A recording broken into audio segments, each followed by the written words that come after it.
Hey everybody, Tony D and Little Joan here with the Screenwriter's Rant on American Insurrection, which, hot button, the nexus of movies and politics is where I like to live, dangerously. Before we get into it, smash like and subscribe. Big announcement, I have been remonetized on YouTube. Yeah, just out of the blue. I've been asking for weeks and weeks, not getting any kind of response really, and then just suddenly, up, you were remonetized. I mean, it was 5 months. I got shut down at the beginning of March, so that's 1, 2, 3, 4, 5, really more like 6 months. 6 months of being demonetized. Now everything's monetized again, for some reason. Yeah, I took down a few videos. I mean, again, I don't understand. YouTube has control over just about everything on their platform. Why not just delete the video you don't like? They privatize it anyway. I mean, or why not just private it? Just private it and say, hey, don't do that again. This is the kind of video we don't like. They don't do that. They leave it up to you. And then I whined and whined and whined. I got literally nowhere, and now suddenly I'm remonetized. So there you go. There you go. Getting a little some shekels coming in. We'll see. We'll see how many shekels will start rolling in. But this is American Insurrection. Speaking of more politics, and this appears to be a wet dream for the people who wait breathlessly for another report about the January 6th riot. The premise seems to be that the rednecks have organized, and they're hunters, and they have so many guns, and they're so powerful, don't you see? Even though they don't control anything, they're somehow so powerful. They've set up checkpoints, and of course, they're only after people who are from marginalized groups, everyone. Or so it seems. The trailer kind of speaks to that. Now, it might be a lie, it might be more balanced than that. But this is along the lines of the Purge Forever movie, right?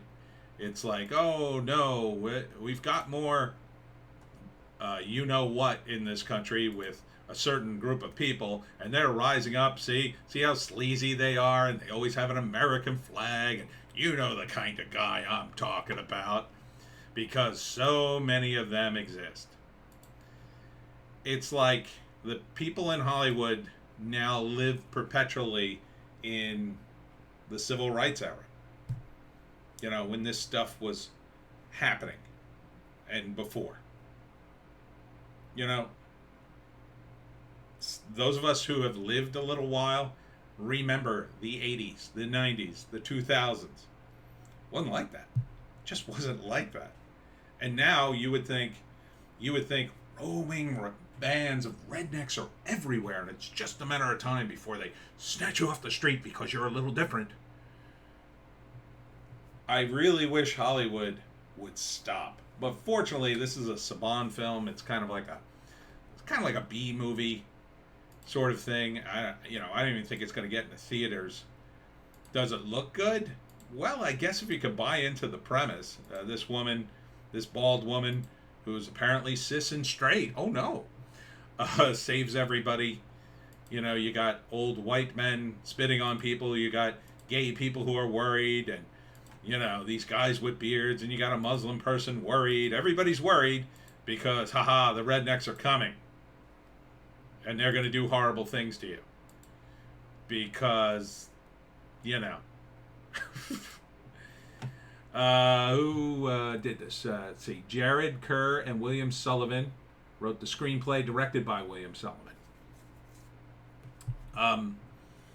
Much like comedy, I think stories have to connect to people. I don't feel like this is really going to connect all that well. It's going to connect with a certain group of people who believes this, but not the people who live in these areas, right? Now, I don't live in a rural area, really. I mean, I live in South Jersey. It's half suburban, half rural. And, there's a lot of Trump supporters down this way. We don't have problems like this. Not And I'm not saying we never had a problem like this, or we didn't have a handful of wackadoos who do something odd and weird. But to watch one of these movies, it's like epidemic, right? Oh my God, it's epidemic. If we don't do something, do something. What are you going to do exactly? Are you going to drag these guys into a re-education camp? Are you going to disarm everybody? Oh, that works out just great. Ask the people of Chicago. How about you actually talk to these people? Matt Damon just shot a movie in the Midwest, and lo and behold, he's like, it's not that bad. These people are just people like you and me. That's what you discover when you talk to people. You discover that most people are people. They might have different views than you, and they may even have bad views, but they're just people. And most people are not violent. There are violent people, don't get me wrong, but that's a tiny percentage. But see, when you watch the media, you think it's a giant percentage. You think the world's on fire. So it's no different than saying that, people in the Midwest are a bunch of hillbillies that are going to kill us if you're different, than saying everybody in Philadelphia is, a crack addict who's just waiting to kill you the moment you turn your back on him. It's no different. It's just people who live differently. And I'll tell you this, I don't go to Philly anymore because the crime rate's high. I don't blame that on the people of Philly. I blame that on the various societal pressures, mostly done by Democrats who run these places. But I'd certainly feel more comfortable in a more rural setting, because at least in that rural setting, I'm on my own and I can kind of make my own decisions. So if I do make a poor decision, well, that was on me. If somebody else makes a poor decision in a sort of a more cityscape, that can be on them, but you may be stuck because you don't have any power, any individual power. It's really how it's always been, right? There are the collectivists. They like to live in cities and be part of that collective, and they think it's great, and it has its virtues. And people who like to live out in the woods. I think the balance is in the middle. Suburbs. I got a mix of both here. It's great. I got trees, but I got stores. We got a few factories, but we got a few forests.